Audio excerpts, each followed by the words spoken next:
안녕하세요, 닥터정입니다. 제가 여러 번 이전 영상에서 말씀드렸듯이 저는 30대와 40대에 빵, 면, 과일 등을 즐겨 먹고 육아 스트레스 속에서 바쁜 시간을 보냈습니다. 특별한 건강관리 없이 지내다 보니 어느새 당뇨 전 단계와 지방간까지 있었습니다. 처음엔 대수롭지 않게 여겼지만 이석증으로 몇 번이나 응급실 신세를 지고 나서야 비로소 건강의 중요성을 깨닫게 되었습니다. 그렇게 40대 후반부터 혈당 관리와 다이어트를 본격적으로 시작했고, 지금은 15kg 감량한 제 경험을 바탕으로 혈당과 다이어트 관련 유튜브 채널 슈퍼맘 닥터정을 이렇게 운영하고 있습니다. 솔직히 말씀드리면 뭘 저렇게까지 하나 싶을 정도로 혈당 관리에 정말 진심입니다. 저희 가족, 특히 저와 같은 50대인 남편에게도, 그리고 주변 지인들에게도 혈당 관리가 얼마나 중요한지, 그리고 혈당 관리를 통한 다이어트가 왜 필요한지 널리 알리고 있죠. 아직 20대인 아이들에게는 잔소리처럼 혈당이 중요하다, 젊을 때부터 관리해야 한다고 이야기하지만 건강한 20대라서 아직은 크게 와닿지는 않을 겁니다. 하지만 의사이기에 앞서 부모로서 저와 남편이 평소 음식과 건강에 대해 자주 이야기하고, 이렇게 연속 혈당 측정기를 활용하며 건강에 관심을 보이고 관리하는 모습을 보여준다면 아이들도 보고 듣고 느끼는 점이 분명 있으리라 생각합니다. 사적인 이야기까지 했는데요. 그만큼 건강에 있어서 혈당은 정말 중요합니다. 치매가 제3당뇨병이라고 불릴 정도로 혈당과 인슐린 저항성이라는 주제는 현재뿐만 아니라 미래 건강 관련 분야의 핵심이 될 것이라고 확신합니다. 그래서 오늘은 제가 직접 사용해본 연속 혈당 측정기 리뷰를 해보려고 합니다. 이번이 벌써 세 번째 측정인데요. 첫 번째보다는 두 번째보다는 세 번째 측정에서 저희 혈당이 훨씬 안정적으로 변하는 것을 보여주더라고요. 젊었을 때 관리를 소홀히 했던 저희 몸 상태를 여실히 보여줬던 첫 번째 결과와 달리 횟수가 늘어날수록 점차 안정적으로 변하는 결과를 보면서 식단 관리에 더욱 자신감을 얻게 되었습니다. 저희 다이어트뿐만 아니라 상담 오시는 분들에게도 저희 경험을 과학적 근거와 함께 구체적으로 말씀드릴 수 있어 개인적으로도 큰 의미가 있습니다. 왜 혈당 관리를 해야 하는지, 왜 중요한지에 대한 내용은 지난 영상들을 참고해 주시고요. 오늘은 어떤 음식이 혈당 스파이크를 일으키는지, 한번 혈당이 상승하면 얼마나 오래 지속되는지, 혈당이 급격히 상승했을 때 어떻게 대처해야 하는지, 그리고 저와 남편의 결과를 동시에 보여드리면서 같은 음식에 대한 사람마다의 혈당 변화는 어떤지 등 흥미로운 내용들을 함께 보여드리도록 하겠습니다.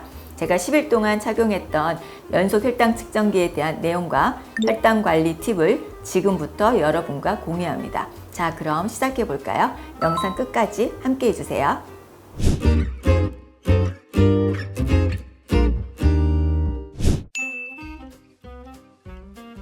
오후 5시 반에 연속 혈당 측정기를 부착하고 바로 이탈리안 식당으로 향했습니다.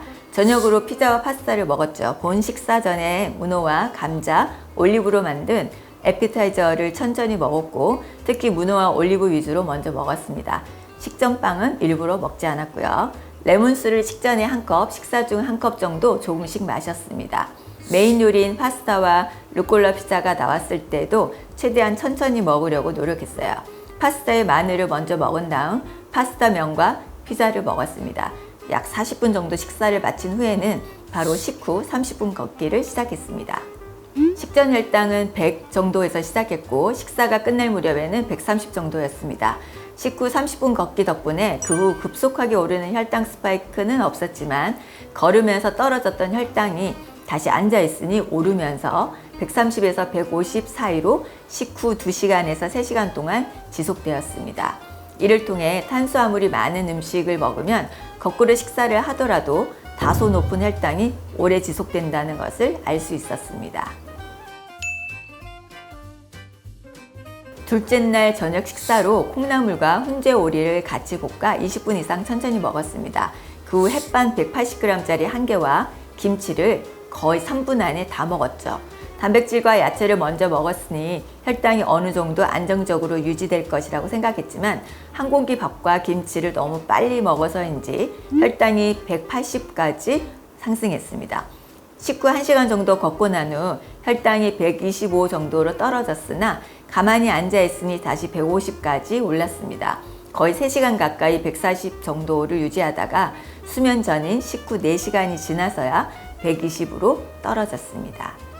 거꾸로 식사법은 처음부터 탄수화물을 같이 먹는 것보다 혈당 상승폭이 작습니다. 하지만 거꾸로 식사를 하더라도 마지막에 탄수화물을 급하게 많이 먹으면 역시나 혈당이 급격하게 오르는 것을 확인할 수 있었습니다. 탄수화물은 전체 양을 줄이거나 섭취 시간을 길게 잡아야 혈당 상승폭이 작아지는 것 같습니다. 셋째 날은 점심과 저녁 모두 짜지 않은 청국장과 계란 후라이, 김치를 먹었습니다.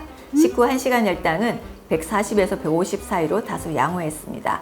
저녁 식사를 7시쯤 하고 식후 걷기 후 혈당이 어느 정도 떨어지는 듯 했으나 앉아 있으니 다시 혈당이 상승하여 거의 9시 이후까지도 130대를 유지했습니다. 이때 조금씩 움직였다면 혈당이 더 잘 떨어졌겠죠. 간식으로 저지방 우유 200cc를 마셨습니다. 유당이 있지만 혈당에는 거의 변동이 없었습니다. 저지방이나 무지방 우유는 간식으로 추천할 만합니다. 넷째 날 저녁으로 회를 먹었는데요. 여기서 정말 생각지도 못한 혈당 수치를 보았습니다. 회가 나오기 전에 밑반찬으로 미역냉국이 나왔는데 작은 1인 그릇에 한 그릇을 떠서 미역과 국물을 같이 먹었습니다. 먹고 20분이 채 되기도 전에 혈당이 급속도로 상승하여 180까지 올랐습니다. 너무 놀라서 화장실 앞에서 제자리 뛰기를 약 5분간 하고 물도 2컵 마시니 금방 떨어졌습니다. 유튜브에 나오는 미역 냉국 레시피를 여러 개 찾아보니 설탕과 매실액기스 그리고 시판 냉면 육수까지 들어가는 경우가 많더라고요. 거의 설탕물을 마신 것과 다름없었습니다. 밖에서 음식을 드실 때에는 반찬으로 나오는 것들을 특히 주의하셔야 합니다. 설탕이나 단맛을 내는 성분들이 숨겨져 있을 수 있습니다. 조심하세요. 다섯째 날 점심으로는 미리 계획하에 비빔국수를 먹었습니다. 양념은 설탕을 넣지 않고 고추장과 식초로 만들었고 계란 1개와 차돌박이를 구워 같이 먹었습니다. 2시에 식사를 시작했고 식전 혈당 100에서 1시간 후 140 정도로 올랐습니다. 3시에 바로 헬스장에 가서 상체 근력 운동을 한 후 내시경 혈당이 150 정도여서 운동으로 혈당을 눌렀구나 라고 생각했습니다. 그런데 그 후 집에 와서 의자에 앉아 있으니 혈당이 다시 상승하기 시작하여 5시경 즉 식후 3시간째 혈당이 190까지 올랐습니다. 그 자리에서 스쿼트 30개와 까치발 들기를 하고 나니 바로 140까지 떨어졌습니다. 물론 식후 약간의 운동이 있었기에 혈당 상승이 바로 급하게 나타나지는 않았지만 운동을 하지 않고 그대로 앉아 있었다면 200, 어쩌면 250까지 올랐을 거라고 생각합니다. 이번 실험을 통해 밀가루 국수면은 정말 혈당이 많이 오르는 단순당이라는 것을 한 번 더 인식하게 되었습니다. 고기 단백질과 같이 먹었지만 혈당 상승 억제 효과는 거의 없었습니다. 평소 저보다 혈당 변화가 안정적이고 식후 혈당이 140 이하이던 남편도 비빔국수를 먹고 180까지 올랐습니다. 여섯째 날 아침 공복에 아이스 카페라테를 마셨습니다. 혈당은 약 15 정도 올랐습니다. 돌체 콜드브루 같은 단당이 많은 라떼만 아니라면 드셔도 괜찮습니다. 점심으로는 미역국과 계란, 두부 부침, 시금치를 먹었습니다. 혈당은 130 미만으로 잘 유지되었습니다. 7째 날 저녁으로는 삼계탕을 먹어봤습니다. 반찬은 거의 먹지 않고 살코기부터 천천히 먹고 밥은 2분의 1 정도만 먹었습니다. 식전 혈당 100 정도에서 식후 1시간 혈당 139까지 오르고 빠른 걸음 30분 후에 116까지 떨어지더군요. 그 후 수박 한 쪽을 먹어봤습니다. 수박 섭취 후 혈당이 다시 140까지 올랐는데요. 삼계탕이 혈당 변화가 약 40 정도라면 수박 한 쪽은 약 20 정도 혈당이 변했습니다. 과일은 물론 드셔야 하지만 적정량만 드신다면 혈당이 아주 많이 오르지는 않으니 조금씩 드셔보세요.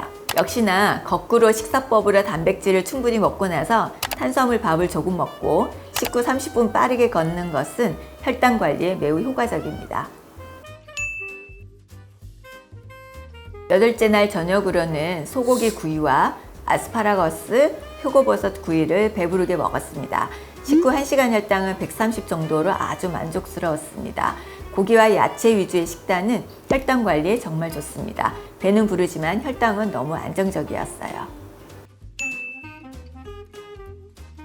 열흘째 오후 3시쯤 스타벅스에서 나온 레몬티인가를 누가 주셔서 마셨는데 상당히 달았습니다. 마시고 나니 역시나 혈당이 145까지 올랐습니다. 단맛 나는 티가 아침 저녁 식사보다도 훨씬 혈당 상승이 컸습니다. 간식으로 단맛 나는 음료는 피하시는 것이 좋습니다. 마지막 날 점심은 구내 식당에서 반찬을 많이 먹고 밥은 조금 먹었습니다. 반찬들에 설탕이 다소 많은 듯 했습니다. 식전 혈당 107에서 1시간 후 혈당이 140 정도로 올라 20분 정도 빠르게 걷기 후에 129로 떨어졌습니다. 그리고 나서 다시 진료실에 앉아 오후 진료를 하다 보니 혈당이 다시 155까지 올랐습니다. 탄수화물 음식을 많이 먹었다거나 단맛 나는 반찬을 많이 드신 경우 식후 걷기 후에 다시 의자에 앉더라도 조금씩 의자에서 할 수 있는 운동이 있다면 하시는 것을 추천드려요. 저녁에는 오리 야채 구이와 밥 3분의 1 공기 그리고 통밀빵 한쪽을 같이 먹어보았습니다. 말하자면 밥 플러스 밥 조합이 되는 것이죠. 보통 일반 식사를 한 후에 고구마나 빵을 드시면 이렇게 될 겁니다. 식후 2시간 후 혈당이 179까지 올랐습니다. 통밀빵이어서 천천히 혈당이 오르긴 했지만 통밀빵 역시 탄수화물이고 혈당은 역시나 오르는 것을 확인할 수 있었습니다. 지금까지 저희 10일간 음식에 따른 혈당 변화를 모두 보여드렸습니다. 마지막으로 저희 남편의 급상승한 혈당 사례를 하나 더 보여드리겠습니다. 남편은 점심을 먹지 못하고 공복이 오래 지속되다가 오후에 야채 조금과 통밀빵 조금을 먹었다고 합니다. 그런데 중요한 건 그 당시 업무 스트레스를 너무 많이 받고 있었다고 해요. 그 결과 혈당이 180까지 올랐습니다. 이번 측정에서 남편의 가장 높았던 혈당 수치였습니다.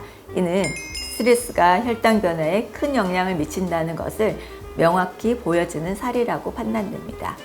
앞에서 보여드린 것처럼 저는 비빔국수를 먹고 나서 운동까지 했는데도 혈당이 식후 3시간에 190까지 혈당이 올랐고요. 국수를 먹고 나서도 4시간 지날 때까지 혈당이 150 정도로 오래 유지되었습니다. 저희 남편은 운동도 하지 않고 가만히 앉아 있었는데 혈당이 거의 170까지 올랐다가 다소 금방 떨어졌습니다. 개개인별로 같은 음식이라도 혈당 변화는 다릅니다. 저는 혈당에 민감한 편이고 당뇨 전 단계와 정상을 왔다 갔다 하는 편이라 더 혈당 변동이 큰 편이고요. 저희 남편은 다소 혈당 변동도 크지 않고 항상 정상 수치의 혈당을 보이므로 그 변화 또한 다르겠죠. 단 음식뿐만 아니라 면처럼 탄수화물이 많은 음식이 건강에 좋지 않다는 건 우리 모두 알고 있습니다. 하지만 그 중독성 때문에 알면서도 손이 가게 되는 게 현실입니다. 그런데 어떤 음식을 먹고 혈당이 실시간으로 치솟는 걸 눈으로 직접 보면 식후에 꼭 걷게 되고 운동 후 다시 안정되는 혈당을 보면서 어느새 건강한 습관을 스스로 만들어가고 있다는 것을 발견하게 됩니다. 실제로 제2형 당뇨 환자가 연속 혈당 측정기를 3개월에 한 번만 사용해도 당화혈색소 수치가 유의미하게 낮아진다는 연구 결과도 있습니다. 따라서 당뇨병 환자뿐 아니라 당뇨 전 단계, 대사증후군이 있으신 분들 또는 체중 감량 중이시거나 혈당에 관심이 있으신 분들께도 연속 혈당 측정기 체험을 적극 추천드립니다. 모든 혈당 변화를 완벽히 통제하려 하기보다는 크게 혈당이 튀지 않도록 식사 순서와 활동 패턴을 조절하고 수면, 운동, 스트레스가 혈당에 미치는 영향을 이해하는 것이 진짜 건강한 관리입니다.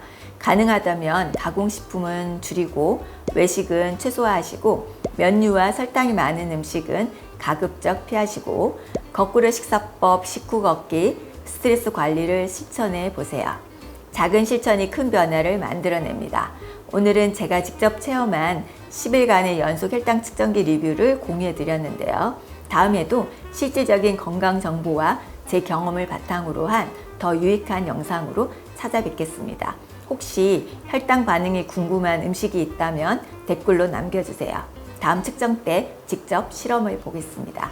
영상이 도움이 되셨다면 구독과 좋아요 그리고 알림 설정도 부탁드립니다. 오늘도 건강한 하루 보내세요. 닥터정이었습니다. 감사합니다.